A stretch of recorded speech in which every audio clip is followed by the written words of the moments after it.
Hello, everyone, and happy Sunday to you. My name is David Defoe, and I want to welcome you to another one of our relationship ministry seminars. We're here talking about family and finances. The hour is going to go by real quick, and so I'm just going to bring on our panelists, introduce them to you so that we can get going. I want to welcome you all to the broadcast. Many of you all have already known the two gentlemen at the bottom. They've been on this broadcast before. However, I want to introduce to you all two of our new panelists for this part three of family and finances. I'm going to tell you a little bit about what I know about them. Then I'm going to give them a little opportunity for them to tell us some more about themselves. And so, I first want to introduce you all to Dr. Nicole Hatcher. Dr. Nicole Hatcher runs a frugal living blog and also a YouTube channel. The name of the blog, I'm going to mess it up, and so we're not going to mess with it. But she's also a physician's assistant. She's married to Pastor Eric Hatcher, a very good friend of mine. And Nicole, it's good to have you on the broadcast and welcome you. The next person I want to introduce to you is Kemba Edmond. Of course, she is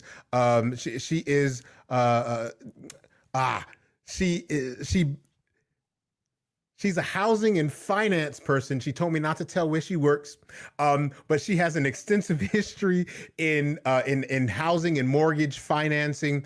Of course, she is a member there at Emmanuel Brinklow. And Kemba, it is good to have you. I messed up your introduction, so you're gonna have to tell everybody your business on your own, right? Okay. So anyway, and then of course we have my pastor there in the red shirt, Dr. Troy Levy, and then of course we're welcoming back Elder Joseph to the broadcast. And so I'm looking forward to definitely a good, healthy, robust discussion. So if you've joined us, why don't you just tell us if you've joined us in the comments? Let us know where you're from. Let us know, of course, if you have any questions, the panelists will address your questions, and we're going to get right into it. So why don't you all just tell us a little bit about yourselves? And Kemba, I want to start with you because I completely butchered your introduction.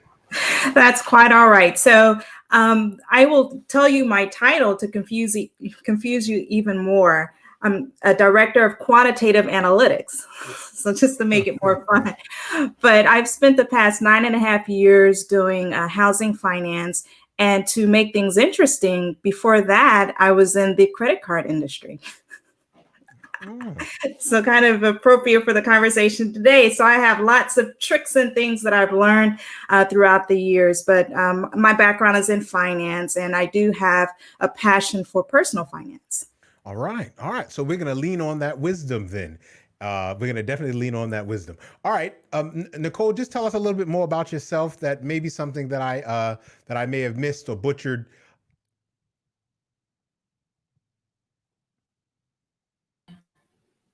There we go.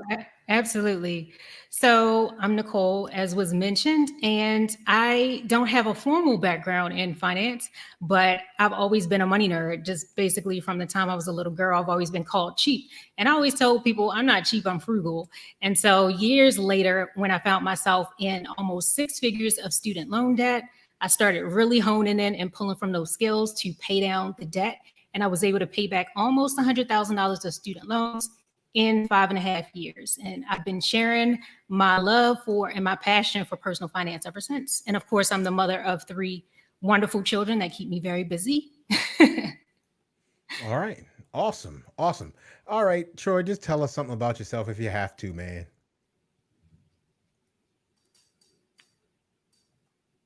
You're gonna have to start over. Anyhow, I am Dr. Defoe's pastor, and my money journey has started informally, but then ended up receiving a doctoral degree in urban studies with an emphasis in financial literacy. That's what I wrote my dissertation on, and known on Instagram for producing weekly financial videos, which I actually stopped a few weeks ago because I have another project that's in the works that's actually launching this week in Defoe. Just for you and this show, I am going to give our audience just a little sneak peek of it, just by way of mention. It is a podcast that actually Joseph and I and another friend who's a CPA, we put together, and we are launching this week. And it is called Bars and Bars. And it is, in a nutshell, delivering financial literacy through the medium of hip hop. You're going to enjoy it. This is really, really great. Look us up on Apple Podcasts and Stitcher and Spotify and whatnot. You can do that right now. And we are actually doing a hard launch on Thursday, but your audience has access to that right now. Bars and Bars. I like that. Bars I and like Bars. that. All right, Joseph, that was selfish of him to announce something that y'all doing together for him to take ownership of that. But man, Joseph, tell us a little bit about you. Of course, Joseph, just tell us a little about you. Yeah, no, it's all good. So professionally, I'm a sales rep. I work for Microsoft, but anyone who knows me knows my passion really is about lifting the Black family. And one of those areas is really about financial literacy. So, Troy and I, we talk about this all the time, but whatever we can do to start really creating generational wealth within the Black family is something I'm all about. It's something I'm really passionate and focused on. All right. Listen, we're going to jump right into it. Let's talk a little bit about let's tackle budgeting first, right? If we were to take a look at housing and family budgets, of course, we know that one of the larger reasons that people get divorced, families break up, is over finance and financial literacy. So talk to people about what a household budget should sort of look like a household budget for those people in debt, a household budget for people who want to invest, and then sort of a household budget for people who want to sort of secure their future. But let's start with debt. So anyone who wants to jump in here and start this, what should a household budget look like for households that are in financial trouble? Well, go ahead, Nicole. Sound like you're going to jump in. Okay, sure. Well, I was going to say, generally, when I approach budgeting, I like to look at it from the standpoint of needs, wants, and saving. And the percentages in each of those categories will differ depending on where you are in your financial journey. But particularly for those who are in financial trouble, starting with your needs just kind of shows you what's your bare bones budget. What is it that you need to pay, absolutely have to pay every single month? And for most people, that's the four walls, your house, your utilities, something so that you can go to work, if that includes your car payment. And of course, your minimum debt payments are there as well. Next up, you look at your wants, because I always look at it like this. If you don't have stuff that you want in your budget, you're going to quit because it's going to feel miserable. And then, of course, the all-important savings category. That includes, of course, traditional saving and investing. And I think that those percentages will change depending on where you are on the journey. All right, awesome. And I'm like you, Nicole. I appreciate the fact that you're frugal. Look, when my family and I, my wife and I, we were getting out of debt, we had to be extremely frugal. So our budget now that we're out of debt had to look very different than when we were trying to get out of debt. And it took a lot of sacrifice. So we did sacrifice a lot of our wants, not all of them. We did sacrifice a lot, and we put a lot of money. I'm talking about usually every month, a couple $1,000s or so, and sometimes more, towards paying off debt. But now, thankfully, we have access in general to that money. So our budget now, we can have a lot more fun now. But if you're in debt, I would recommend to sacrifice a lot now, because the other side looks so much better. Yeah, it does. And I would just like to add, just the reason why we're doing what we're doing is because when you're in debt, you're spending so much of your resources to pay for stuff that you purchase. You can't even remember when you spent it half the time or what you purchased it on. And so it limits you in terms of what you can then do in the future. And so if you're in debt, your budget, like you guys have said, it will look a lot different, in that you're trying to get your income up as far as you can to help pay down that debt. You're trying to get your expenses as low as possible to free up money to put against that debt. And so if you're in debt, you need to definitely put a little bit aside for an emergency, right? It doesn't have to be that 3 to 6 months, but have something set aside for emergency. And then beyond that, throw everything at that debt to get it down. And then that is so freeing, to your point, Troy. Long term is so freeing once you get beyond that debt. Yeah. So talk to us about what a budget should look like. I know Nicole mentioned what a budget should look like for those people who are trying to get out of debt, but really give them like tangible either numbers or percentages, or even so. Kemba, you used to work for the credit card company, so even give us ideas about what kind of debt do we tackle first. Like what does a debt reduction plan look like? Yeah. So when it comes to just the structure of a budget, I'll throw out something and then you guys can, pivot and add from there. But Elizabeth Warren gave a structure that, like that I think is just so simple to remember. I would adjust it a little bit as a Christian, right? But 50% on essentials, your rent or mortgage, your car payment, whatever those actual needs are, as Nicole mentioned, those needs, and then 30% on discretionary, right? The cable, the cable bill, the new cell phones or whatever, and then 20% on savings. So ideally, that's kind of where you want to get to. For me, I return tithes and offerings. So I take that out of the essential and the discretionary buckets, right? But I'm going to leave that savings target at 20%. And as Nicole mentioned, that doesn't mean that all 20% goes to retirement. It's going to go to different buckets, whether you're saving for a car coming up or something like that, if education for your kids. But that's just the general, that's where you want to be long term, right? But when you're in debt though, right? When you're in debt, you want to get that essentials bucket down as far as possible. So you don't necessarily want to be spending 50% on those essentials. You want to get that down to 40-30% of your income. So you free up a percentage to put against the debt. And then for the discretionary, you just pop that out, cut off that cable, stop eating out multiple times a week, do those things to get that down. That frees up cash to put against that debt. And then the savings, even then, after you have a little bit of emergency set aside, you begin to have a lot, you see, to put against that debt. And I think that's what Troy described that they did, early on. Yeah, I think the one thing, and I appreciate you providing that framework, like, just so viewers know, like, I know that term budget tends to get scary and calculations, numbers, and people are like, well, listen, I'm not good at numbers, not do it. All budgets are is just a plan, right? You just need a legit plan.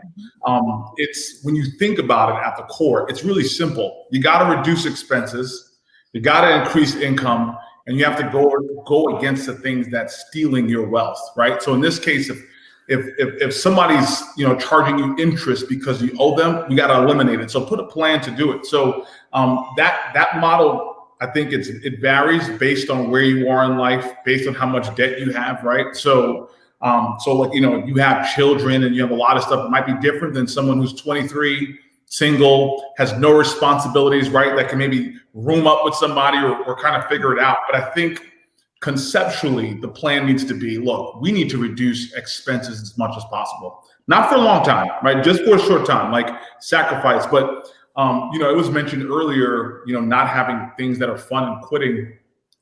A lot of the issues that a lot of people have, it's behavioral. It's not lack of information. And the reason why it's behavioral, because their why or why they're doing it, right? Their dream, their vision, or where they're trying to get to isn't crystallized. So when you put your budget together and your plan, make sure that there's a North Star that you could point to and remind you that, listen, this is where I got to be. These are the things that I got to do.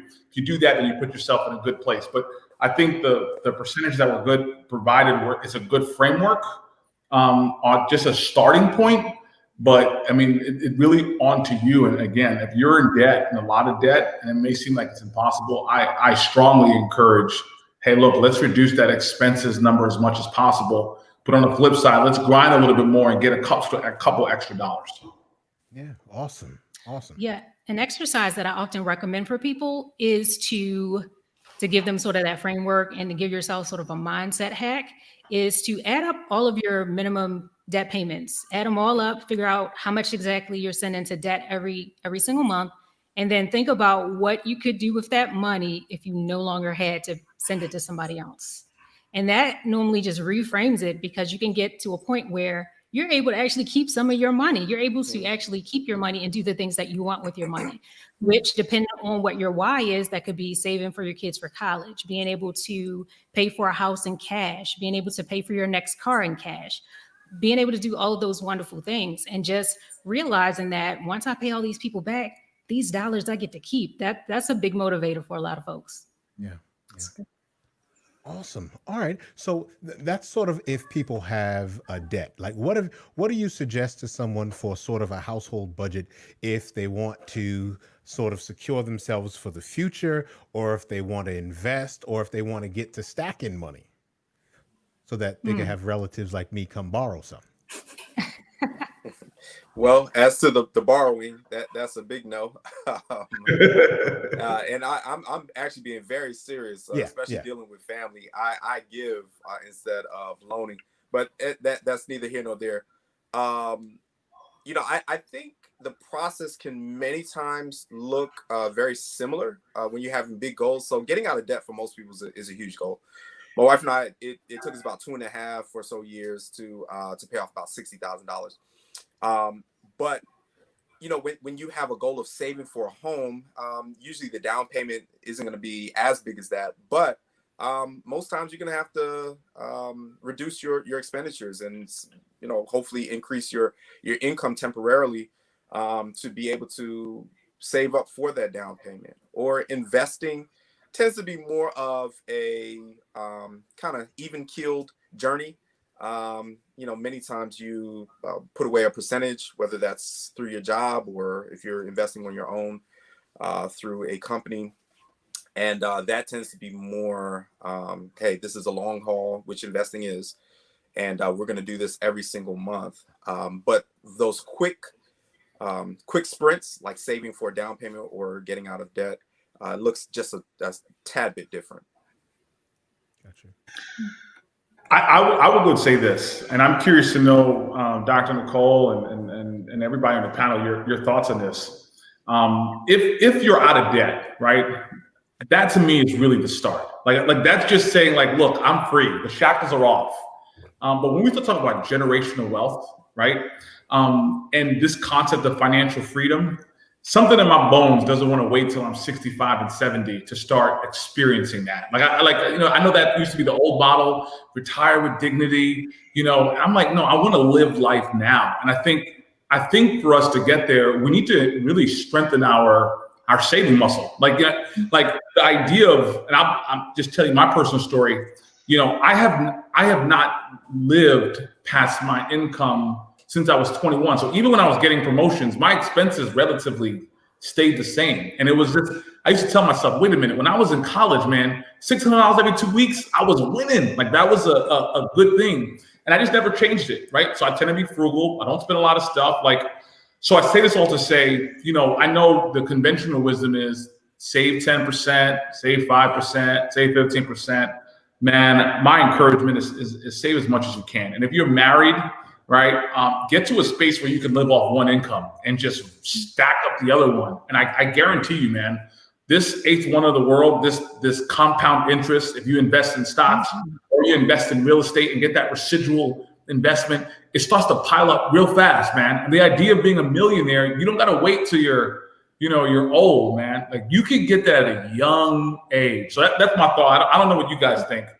I would agree. I think, you know, one of the biggest mistakes that we make is living to our means or above it. And I think that a lot of us as Americans do that. I saw some little video, you know, on Facebook. There's so many things that are flying around, but there was this one little thing that I saw where this young lady, she pulled up to a mall and then she called her bank to see what her bank balance was. And it was like $235.53. And she said, gotcha. And she grabs her purse and races into the mall. And I think people actually live like that. And you can't get anywhere if you live in that way. And so what we got to get used to is living below what you've described, living below our means, living comfortably, but below our means, and crafting a lifestyle that allows us to do that. Who cares what everybody else is doing? Forget about the Joneses, you know, because then their story is not your story, right? your family, you need to come up with your own guiding principles. And what are we all about? And how can we craft a lifestyle that reflects, what we're all about and allows us to save? Americans don't save. I think what's interesting with this pandemic, so many more Americans are actually saving because they're like something actually could go wrong, because it did, right? Yep. But we need to learn to save. And the earlier you begin to exercise that muscle, the easier it is in the long run. That's right. Gotcha. Yeah, awesome. Absolutely. Right. I kind of look at it as financial freedom being a spectrum. And like everybody already said at this point, you don't have to wait until you're 65 to enjoy the fruits of your labor or to enjoy those freedoms. The earlier you can get debt paid off, the sooner you'll be able to reap those benefits in real time. Mm-hmm. And so I'm definitely on board with financial independence and being able to achieve that and be able to achieve that generational wealth. And it all starts with getting rid of the debt and being able to utilize compound interest, as was already said. Mm-hmm. And that starts with being able to get your savings rate a lot higher than we would traditionally think about, like that 10, 20%. You got to do a whole lot better than that if you want to retire at 40 or you want to retire at 50, or you want to have money that you can then pass down to your kids and grandkids. You got to do a whole lot better than that. And so it starts out with your why. Knowing exactly why you're doing what you're doing makes it so much more powerful. And then when you have those moments when you do have to sacrifice and put some things on pause, you know that there is a purpose behind every single movement that you're making. Yeah. And I'd just like to add, this is the family show, right? Yes, absolutely. Yeah. And so don't wait until you think that you have something to save to start saving, right? When my husband and I, after we got married, we had our first little jobs. We were making like $10 an hour each. Like that was it, right? But still, we saved. Save. We built a house within the year on that little $10, an hour piece, because you can do it if you think through it and you plan it out, right? And so kids, help them start saving, just, learning about saving for this toy, saving for this, okay, reaching goals, financial goals. All right. You're on your job, you're in debt, you need to focus on that debt. But if you're not in debt and you're young and you're just starting out, you're making $20,000, $30,000 a year, start learning to save. Mm-hmm. Absolutely. That's a very important point you just brought up. And just like Joseph said as well, Elder Joseph, that savings, it's a muscle. It's a muscle that a lot of us have to build. Some people, it comes naturally to them, but for a lot of us, it takes so much practice. And do not wait until you feel like you're making quote unquote good money, because by that time you might have built up a lifestyle that you need 6 figures to support because you're spending so much. So if you start early and say, I'm going to pay myself like I pay a bill, you have that sense of urgency about putting something aside. Of course, we're returning what belongs to God to Him. So that's why I don't ascribe to pay myself first. We pay God first. And then you pay yourself like you pay a bill. So just like you put a line item in your budget for your car, for your house payment, for your utilities, put your name down, put you and your wife's name down, your kids' names down, and say, I'm paying them just like I would pay BG&E or like I would pay Verizon. And that just really solidifies it for a lot of people. So one thing I'm getting from you all and hearing from you all is that financial management is a mindset, and that it takes for some of us a change in our mindset, our thinking. But we had a discussion just yesterday on historical Black trauma and sort of the linkages between negative mindsets and negative stories that we tell each other that disrupt our psychological equilibrium. But that also seems like it applies for financial literacy as well. Like talk to us about some of those things, those misnomers that we have about financial wealth is, but like we even in some communities we look down on people who have wealth. We call them uppity, or we call them the bourgeoisie or something. We have terms in our community for individuals who have the mindset of financial security. So talk to us about mindset and how we get out of it. And Joseph, I'm going to you first, man. And then even just throw out there just a little bit about some things that you do even with your foundation, because I think that's some powerful stuff that you do. Yeah, so that's one of the things I'm tackling, Dr. Defoe. And it's a challenge. And you combine the trauma, right? Just generationally, and what our people are exposed to at a young age, right? Either just keep in mind, like if you look at a lot of young kids, when they inherit something, they don't inherit financials. They usually inherit debt or a problem or a challenge, right? And it's a trickle effect that keeps going down and down and down. There's two elements when you think of inheritance, right? One is, are you giving me the knowledge? Are you teaching me about financial literacy? I think number one, there's a huge gap in our community, specifically with young Black and older Blacks, who just don't know about money. Like, we don't talk about money. It's never been a conversation. It's never been a thing, right? There's this assumption that you have to be in debt. You have to pay back someone for the rest of your life. And if you're lucky, when you get older, right, you'll be free some point down the road, right? But that's the inherent belief, right? We sign student loans like it's like, and the way they make it so easy to kind of get the money. So that's problematic. That's one, if I'm being tactical. I think the second thing, and we got to take ownership of this as a people, is we have become consumers. Like, that's all we do. It's consume. And it's built on this concept of insecurities. I got to get the latest J's so that I can impress this person. I need to ride this car. So, people could say, oh, snap, that's cool. I mean, we were talking on our podcast, and I remember saying, somebody would go get a $40,000 car just so somebody could say, oh, that's hot. Like, if I told you, Dr. Defoe, give me $40,000 right now, I'm going to get 5 people to tell you, oh, that's hot. Is that worth it? It's not, right? So this is what we can challenge, and this is what we're doing at my foundation. We are instilling financial literacy to young people at a young age, early and often. And we're bringing in their families too, to learn about how to handle money, how to budget, how to prepare for college. Don't, try to go into an enormous amount of debt. So it's something that I think it's problematic, and we need to look at it specifically within the African-American community.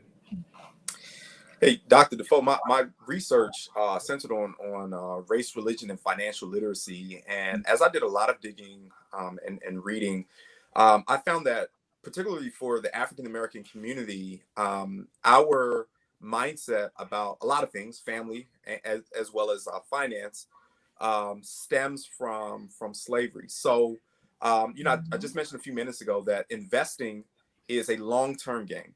So whether you're investing in the stock market, whether you're investing in a single stock, or even investing in a home, that is a long-term game always. But when you look at slavery with African Americans, we didn't have the luxury of making long-term financial decisions. We didn't have the luxury of the ability to save. I mean, obviously, I'm speaking in general. There were some that could save and buy themselves or their families out of freedom. But in general, they were not able to save a whole lot. And it was all about, all right, well, if I can't get those long-term things, and at the very least, I'm going to try to make myself feel good in the moment. I'm going through all this trauma. My family's going through trauma. Let me at least buy things that make me feel good. And that thinking, unfortunately, has gone on from generation to generation. Now, let me also hasten to say, and I love what Dr. Henry Cloud says, and I'm paraphrasing here. He said that all trauma, most trauma, is not our fault, right? But we, at some point, do have to take responsibility for our decisions at a certain point. So my heart, as probably with all the panelists here, is with the African American community. We have been traumatized financially and otherwise, but we do have to find ways to take responsibility for what we can be responsible for. We're not responsible for redlining. That's not our fault. Slavery, Jim Crow, all of that. We had nothing to do with that. But I am a professional now. I have to make or be responsible for what I am making and what I do with my money at this point. Yeah, I would like to add, I mean, we are so disadvantaged as African Americans. We don't get the inheritances that our counterparts get. Our families surely didn't have quarterly meetings to talk about finances and to pass along those skills and tricks and principles and things to help us manage our finances. Today, though, there is so much information available to us at our fingertips, right? Because of the internet. And I think, that's a blessing. But a few years into my marriage, I began to realize that, man, just managing this house, this is like a small enterprise. This is like running a business, right? So when you talk about mindsets, if we look at our households as our own business and our spouse is our partner, like it or not, right? Our spouse is our partner. What does a business do? They do strategic planning. They plan things out. They come up with a budget. They look out, 1 year, 5 years, etc. God has entrusted us with resources. So now, yes, we're disadvantaged, but let's start changing our mindsets and try to figure out how to work effectively together. Sometimes I talk to my husband and I'm like, boy, wouldn't it be a blessing if everybody in our family was doing well financially? I don't even know what that would feel like, but boy, what could we do? You know what I'm saying? So it would be life-changing. And so I do think that we have to, as a race, work on that mindset and take this financial planning thing serious. If you don't know how to do it, get help, because help is now available more so than it has ever been. But we have to take it seriously. We have to adjust our mindset and really get to the business of planning for our futures. I love that. I think the one thing I'll just add to that real quick is I want Dr. Nicole, your listeners, to understand that one generation could change everything so drastically. It doesn't have to be this is for like, maybe I can be a little bit rich and then my great grandkids will inherit. No. You could dramatically transform. I'm a living testimony. My parents grew up in a village in Kenya with no shoes, right? Think about that, for instance, under the British colonial rule. Today, right, I am here in the United States of America and I'm debt-free and I'm in a financial position to do awesome things. So I say that to say, you literally can change your family tree, right? And just make sure you're aware of that and you know that. Yeah, that's amazing. I think every one of us has a responsibility to do what we can within our power to normalize Black wealth. I think when you think of Black people, African-American people, we don't often associate the word wealth with our community. And I think that's a problem. I mean, I see where it comes from because of all the disadvantages that we have, because of the vestiges of slavery, because of Jim Crowism, because of institutional racism that we're still dealing with today. Those things are a reality. But if we take the mindset that we're going to make wealth normal for our families, it changes the entire dialogue. The same way we think of our Caucasian counterparts and we think, oh, Caucasian white equals money. We need to start having that same mindset. I know one example that stands out in my mind is when my husband and I first met with a financial planner some years ago, first couple of years of our marriage. And we sat down and we were having this conversation about buying a house and how we start saving. And our financial planner happened to be a Caucasian man. And he said, well, Nicole and Eric, do you have parents or grandparents that are going to help you with your down payment? And my husband and I literally looked at each other and laughed out loud, because that's just not a thing in our community. That's not a thing that we saw growing up. To this day, neither of my parents ever owned a home. When my husband and I bought our house, my grandmother came into this house and literally cried tears because she never thought that she would see someone in her family be able to live in a neighborhood like this. And it's just one of those things that we just have to change the dialogue. So I just try to do my part, my small part, to normalize Black wealth and to teach that to my kids as well. So that's a great segue into what I want us to sort of tackle now, which is sort of a financial literacy program or ideas for our children. How do we teach our children differently? What are some creative ways that you've seen parents teach their children financial management? But before we go into that, there was a professor from Brandeis that wrote a great book entitled The Hidden Cost of Being African American. And in it, he outlined some of these very same things that you all are talking about.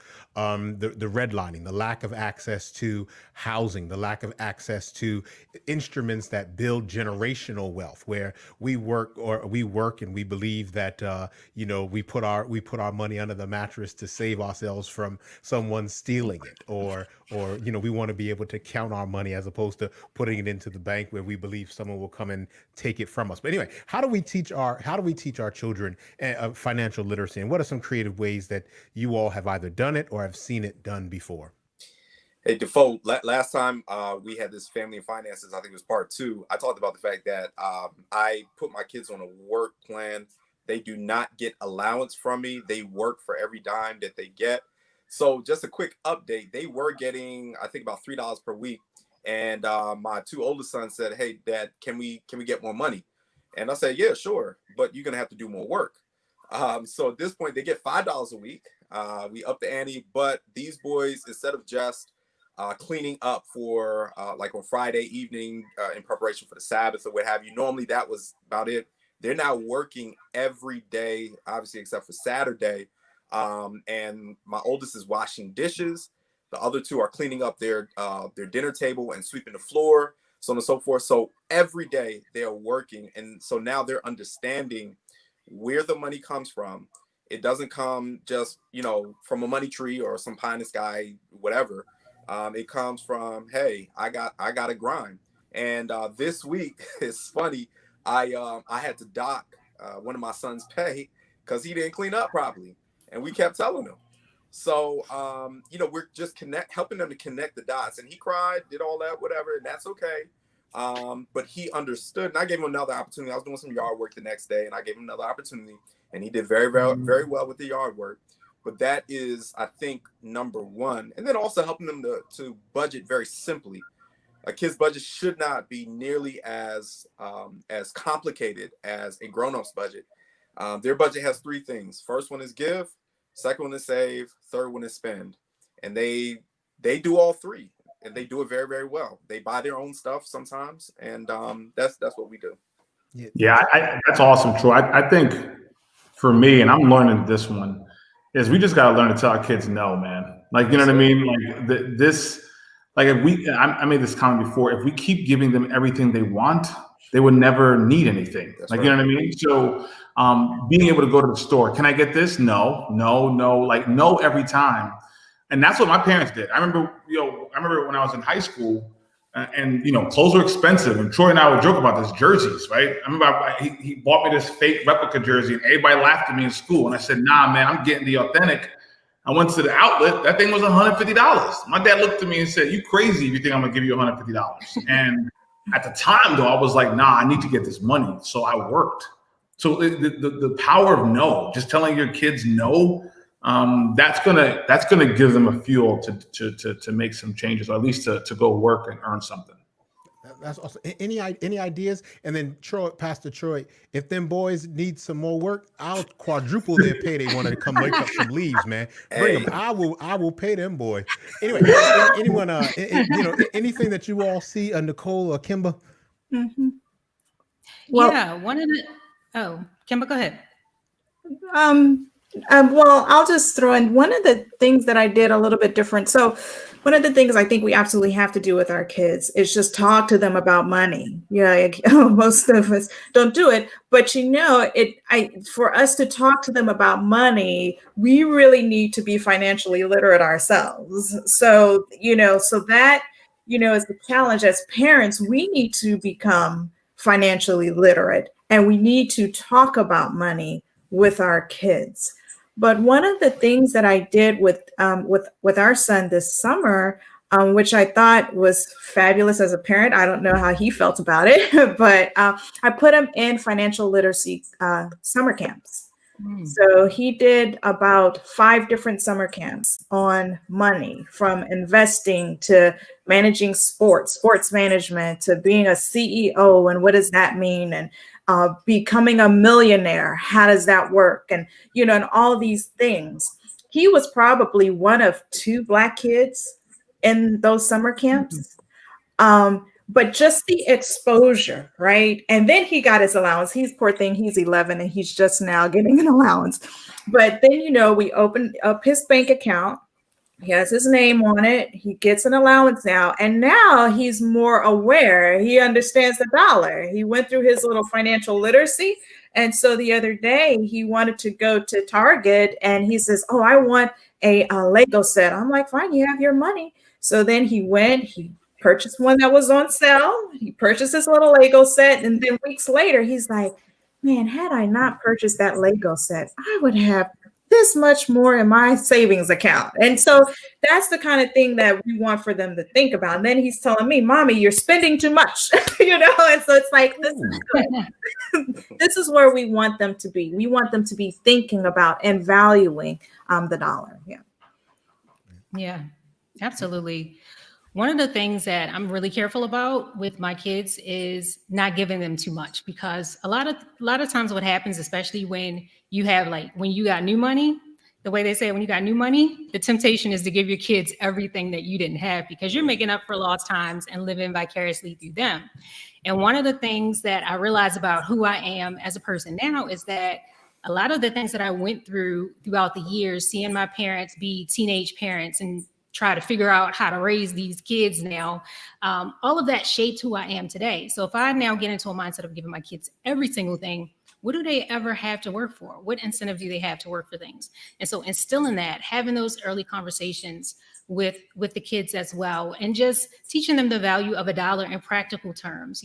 My kids also do the spend, save, and give. We did cash envelopes where they created little envelopes. They got to design them. And that was really a way for them to really see it in real life, spend, save, give, and to develop those habits. And, I think those are really important conversations to have. And sometimes you just got to make it real, and they have to have some pain around it. My middle child is known for being a very wasteful child. Like she's very picky. She will open something and take a bite. And she took a yogurt out. She caught me on the wrong day, took a yogurt out of the fridge, took a bite out of it, and threw it in the trash can. And I said, child, go upstairs and bring down $2 from your piggy bank. Bring down $2. And she looking like, mommy, what you doing? I said, bring down $2. She brings down the $2, and I promptly I'm like, run me my money. This goes into my pocket. The $1 covers the yogurt plus, and the other $1 is for my pain and suffering, because I am hurt every single time you waste my money. And I guarantee she will never forget that lesson. She's going to be telling her grandkids that story. She will never forget it. That's it. So it seems harsh. I'm not always that harsh, but sometimes you got to get down and Nicole, I think that's perfect. That is not harsh at all. And what I'm hearing from all of our panelists is there's value in the grind, and it's not about, I'm sure, Nicole, that you and Eric would be fine without that yogurt. It's not about the money. It's about teaching them the value of the grind. And that's what I'm hearing from everyone. Because I love what you said, that there is a temptation when you get new money that you want to save your kids from all of the hard work that it took for you to get there. But we have to remember that grind is super valuable to get us to where we are at this day. And if they're going to perpetuate the financial stewardship that we have for ourselves and our families, then they have to learn the value of the grind. And I love that story. That's perfect. Not harsh at all. Yeah, I gotta do a better. I'm gonna just admit to you all, I gotta do a better job with my daughter, because I only have one. I have a daughter, and I just feel bad. And I think she's hustling us because she has a little card that we put her allowance on. We don't even make her earn it, but every time we go somewhere, she ain't got it. And I think she's stacking that paper, and she's hustling me. But anyway, so really quick, right? And then we're going to take questions in this next 15 minutes. Sorry, but really quickly, right? I want us to address stewardship and the role that sort of stewardship and God's plan for financial freedom, what role that plays and how important that is. Yeah, well, this is my thought, and honestly, I think the church holistically can do a better job in owning what stewardship is. Because I grew up always thinking stewardship means I need to donate more money to the church. Like, that's what it was. Stewardship sermons coming, we need to give money for a building fund, etc. But as I evolve, man, stewardship is really just about how are we managing God's resources, period, right?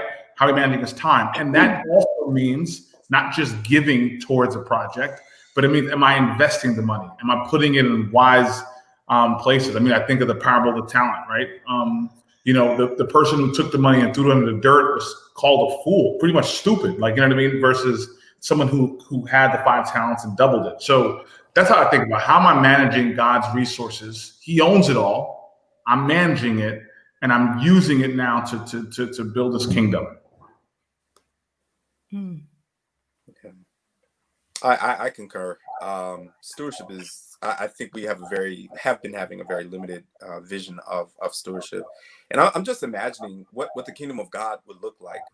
Not just Adventism, not just Christianity, but what would the world look like if we had a broader vision of what stewardship is all about? What would the world look like if the vast majority of people, of God's people, were out of debt? What dreams could we fund? What vision, at the church level, wherever, what could we do? I mean, I'm thinking about Joe's foundation and how he's touching inner city kids in the hood who are going out of the country for the first time, going to Kenya, and are going to support an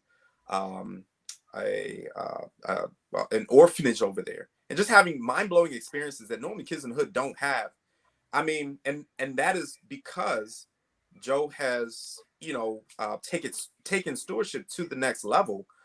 And it's just a phenomenal vision. I'm just wondering how much more of that could we have if we weren't so deep in debt and, paying this bank and that bank.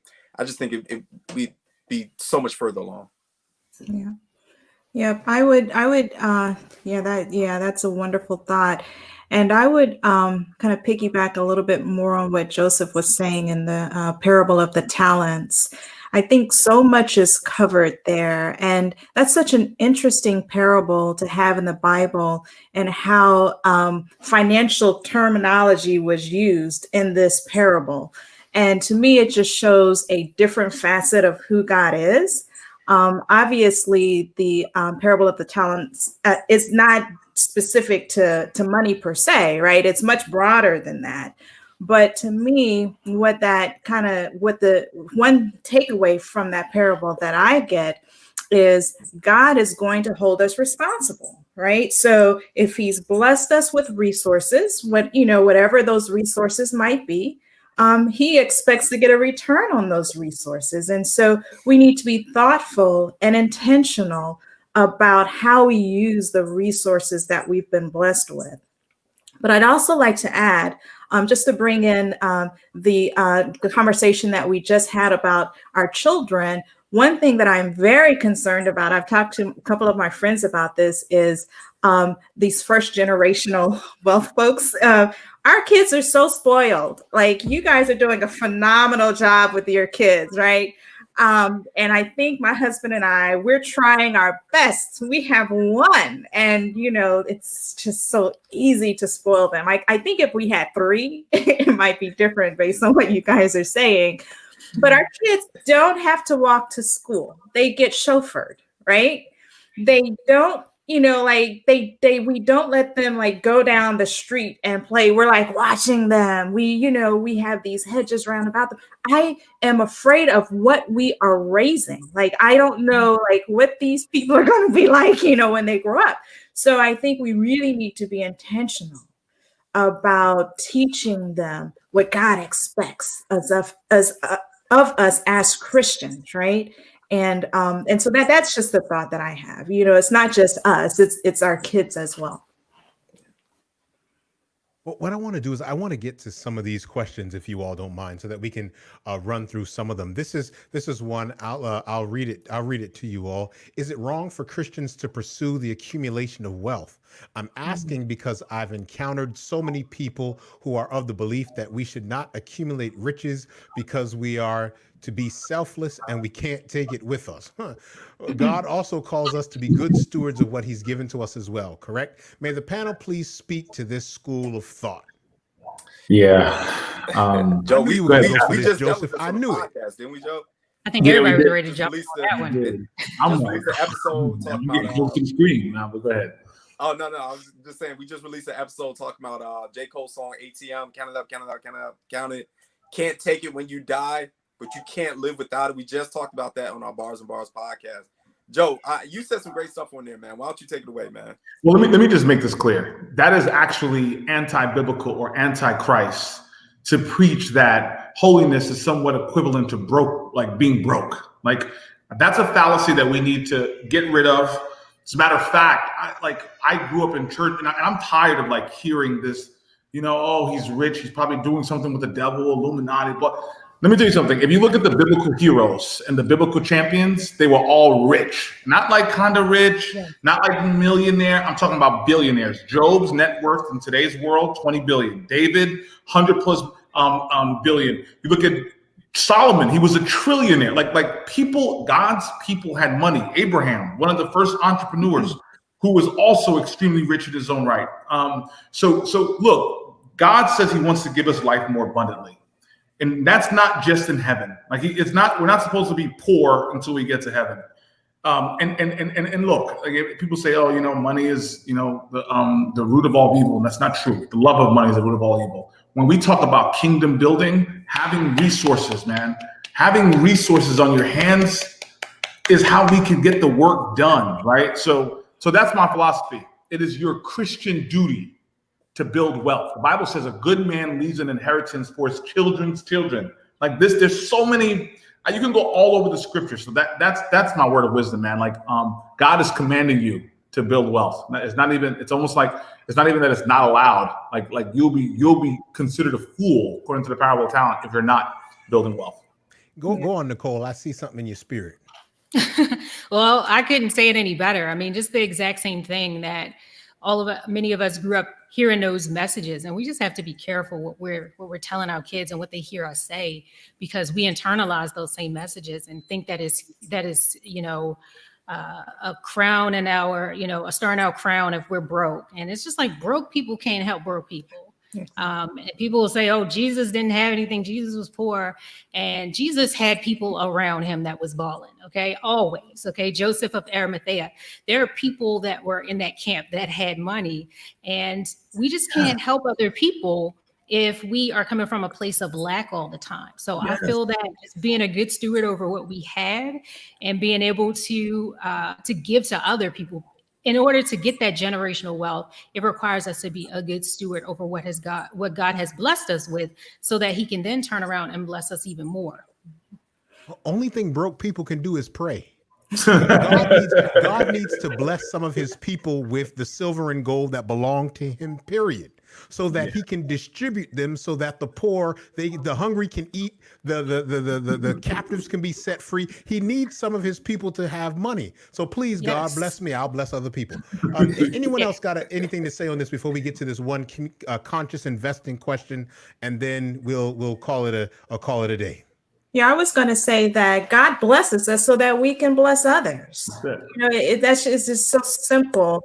He blesses us so that we can bless others. Now, if your objective for building wealth is selfish, it's just for yourself, or if our kids only want to do things for themselves, then that's different. It's like back in the day when the business schools would put out these, Harvard's would put out these, business students, and they had no ethical base at all, like, right?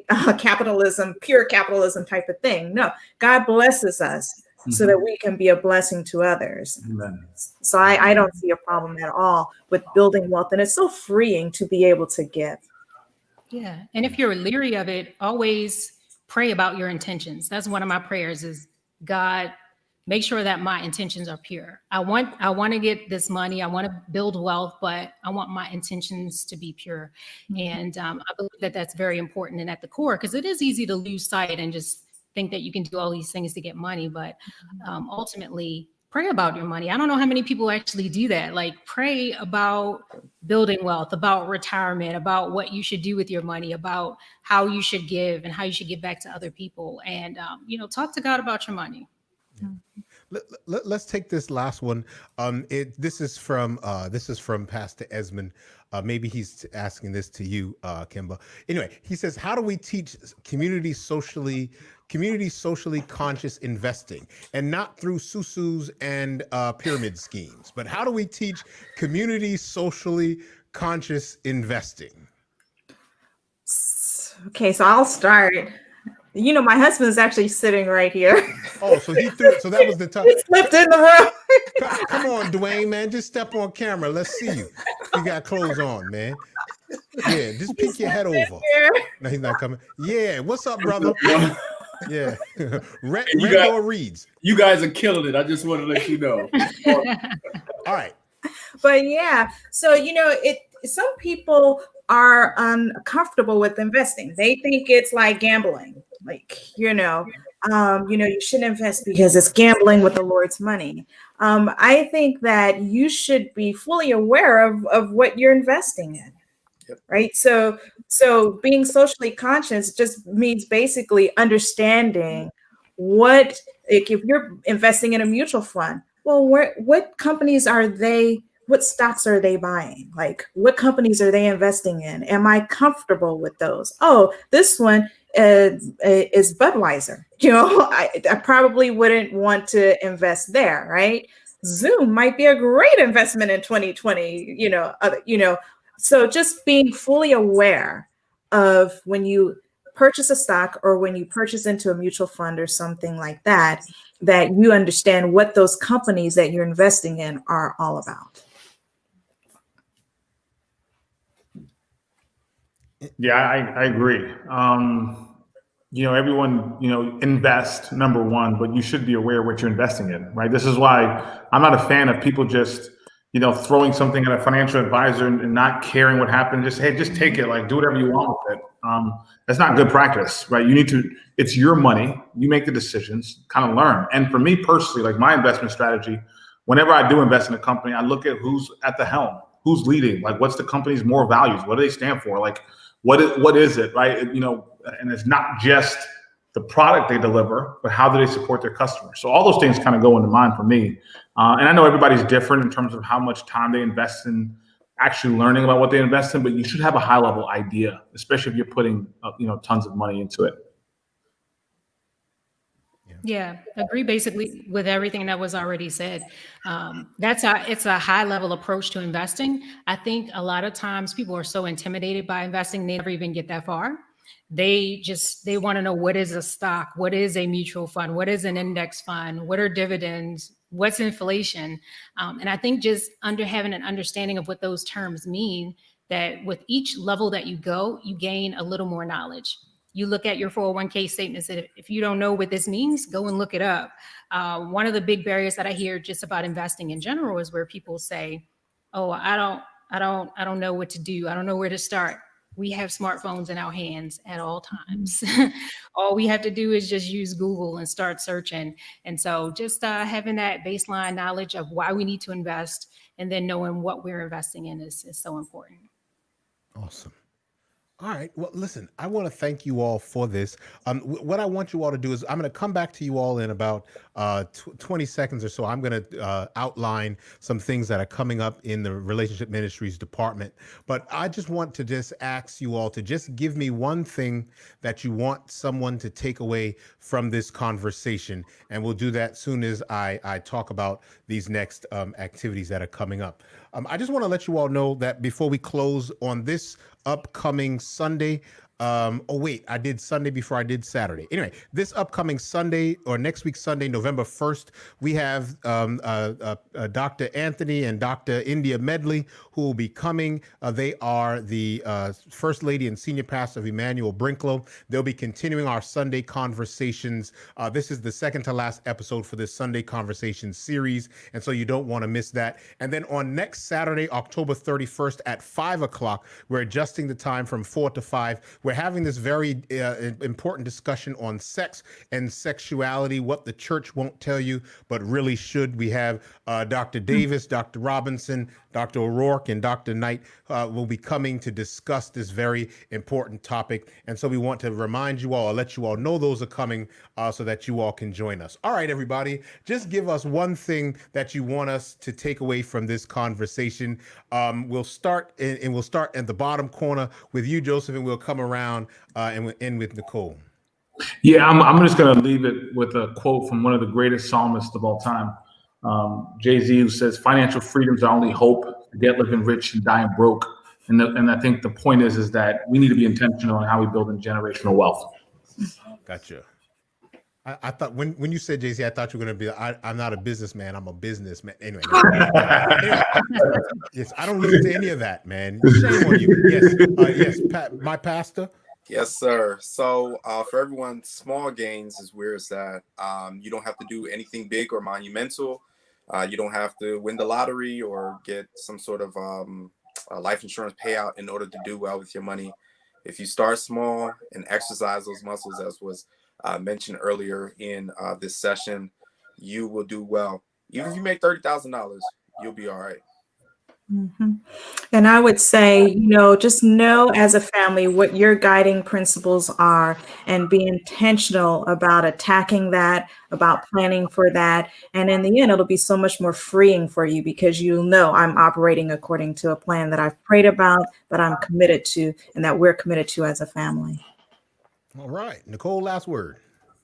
I'd say just get in the habit of paying yourself like you pay a bill, and you absolutely can't go wrong. Hey, Dr. Defoe, one more thing I totally forgot. Just Uh-huh. a reminder, and Troy mentioned this earlier. Bars and Bars podcast for everybody releases Thursday. So tune in, check it out. It's going to be good for you. This is how do they get it? How do they get it? We'll give you free advertising. How do they get it? Troy, you want to tell them how they get it? Yeah, absolutely. Just go to Apple Podcasts. It's on Spotify. It's on Stitcher. Like I said, just for your viewers, Dr. Defoe, it is available. Our first 3 episodes are available right now. Why don't you do this? If you just go there, subscribe, and then leave an honest review. Tell us what you think, and that would help us out a whole lot. All right. Thank you. All right. Listen, I want to thank you, Dr. Hatcher, Sister Edmond, Pastor Levy, Joseph. I want to thank you all from the bottom of my heart for coming on. But most importantly, I want to thank those of you who came on to view this. If you were viewing this, why don't you share it with someone else who need this very valuable information? I want to thank you all again and have a wonderful and happy Sunday.